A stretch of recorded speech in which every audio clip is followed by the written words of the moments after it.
My name is Sarah Mitchell, and my favorite thing to do is watch movies. And it's not just watching movies, it's figuring out how they're made. And so a movie starts with an idea and a screenplay, but it really starts to come to life with the cinematographer. The cinematographer knows everything there is to know about a camera. He knows what angles look good. He knows which ones are perfect for each scene. And so there are a lot of well-known angles that cinematographers use, like the wide angle or the close-up. But two of my favorite are the dolly zoom and the cowboy shot. And the dolly zoom was perfected in the movie Jaws.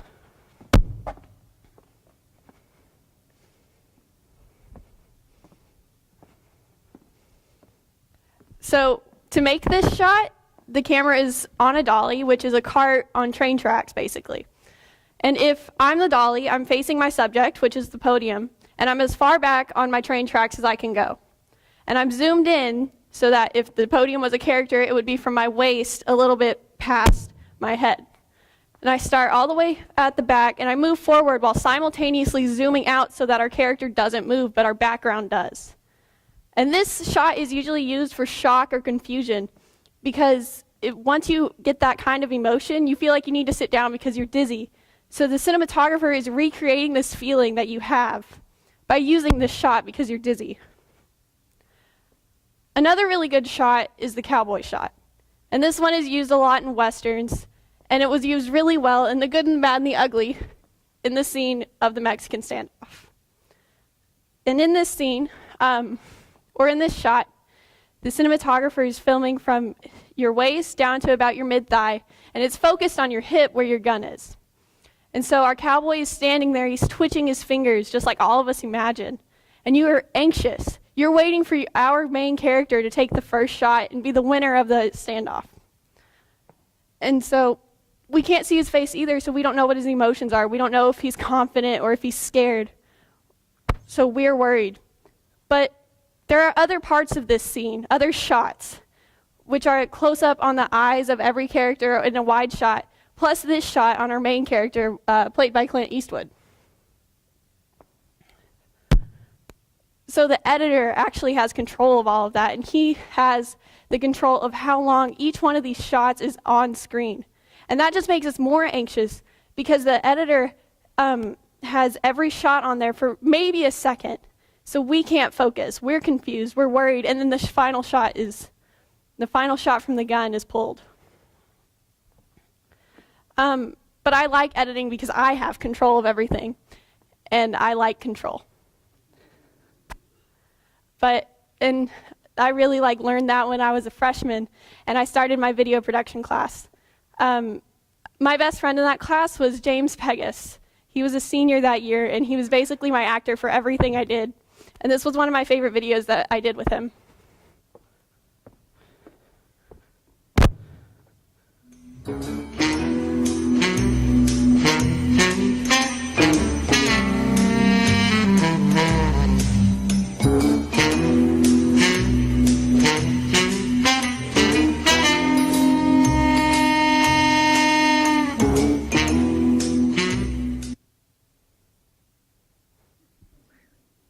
My favorite part of the video, not really James's face, even though I do love it.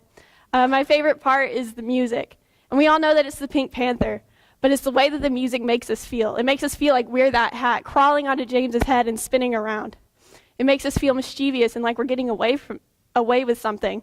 And that's kind of why I like scores to movies. So when you hear track number 2,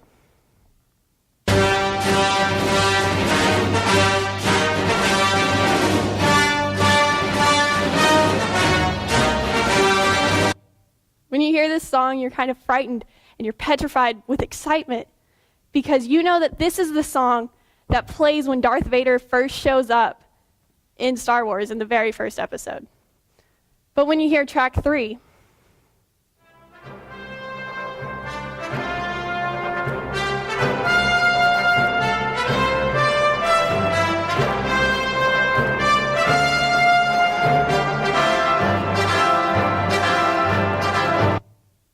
you feel like you're the best archaeologist in the world, and you're going to find the Ark of the Covenant, and you're putting it in a museum because everybody needs to learn from it because it's very important.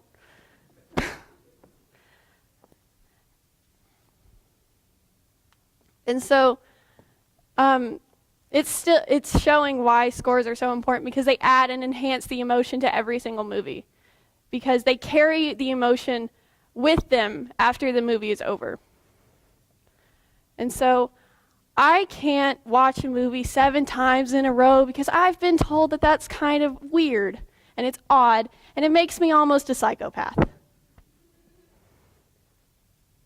But I did watch a movie 7 times in a row, and it was Inception. But because it was weird, I started to find something else to do instead of just watch the movie, and that was listen to the score, because the score has all the emotions of the movie put into 30 minutes. So it's not 2 hours that's being taken up of my time. It's 30 minutes that I can be listening to it and doing something else, like driving my car down I-20 towards school, listening to the Guardians of the Galaxy soundtrack or the Captain America soundtrack because I'm Star-Lord or I'm Captain America.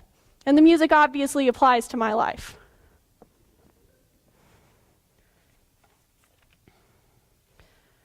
John Williams is my favorite composer for movie scores.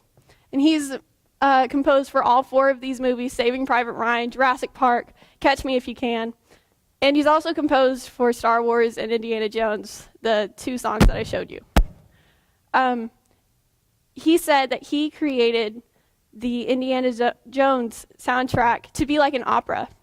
And in an opera, they're singing the entire time. So music is extremely important for the story and for the emotion. So it has to carry the emotion through the entire show. And that's what every composer tries to do for movies. They try to carry the emotion and have that be the most important part of the movie. And so I want to be a part of the film industry when I grow up and when I graduate from college. I want to be part of the composing process. I want to be an editor. I want to be a cinematographer because I want to be able to manipulate you into thinking that you like something, but it's actually what I did. It's not what the actors did. So next time you go see a movie, think about those things. Think about the people who made it, not the people in it. Thank you.